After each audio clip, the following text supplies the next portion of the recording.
حضرت بہلول دانا ایک مجذوب گزرے ہیں۔ مجذوب اسے کہتے ہیں جس کا عقلی طور پر توازن کھل جائے۔ ہم لوگ تو اسے پاگل کہیں گے نا، لیکن وہ اللہ کی قربت میں اتنا ہوتا ہے کہ وہ اللہ اور اپنے درمیان کسی کو مائل نہیں ہونے دیتا۔ مجذوب اسے کہتے ہیں۔ حضرت بہلول دانا ایک مجذوب گزرے ہیں۔ یہ اللہ کے بڑے نیک اور برگزیدہ بندے تھے۔ ایک دن بازار میں بیٹھے رو رہے تھے کہ بادشاہ وقت گزرا اور دیکھا کہ بہلول کیوں رو رہے ہو؟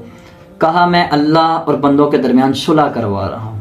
فرمایا اچھا۔ بادشاہ وقت مسکرا کر کہتا ہے اچھا۔ فرمایا کہاں تک بات پہنچی؟ فرمایا اللہ تو راضی ہے پر بندے نہیں مان رہے۔ فرمایا میں ان کو کہتا ہوں آ جاؤ، در کھلا ہے، توبہ کا دروازہ کھلا ہے، آؤ توبہ کر لو، اللہ معاف فرما دے گا۔ وہی بادشاہ کچھ دنوں کے بعد قبرستان سے گزرا۔ بہلول دانا ادھر بیٹھا ہوا تھا، رو رہا تھا۔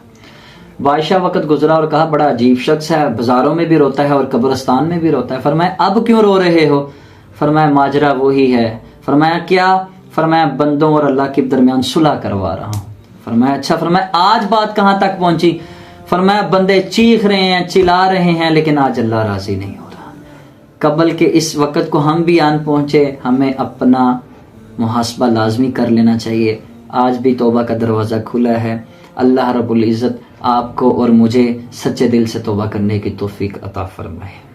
مریضم یا رسول اللہ، مریضم علاج درد دل ہے چارہ گر کو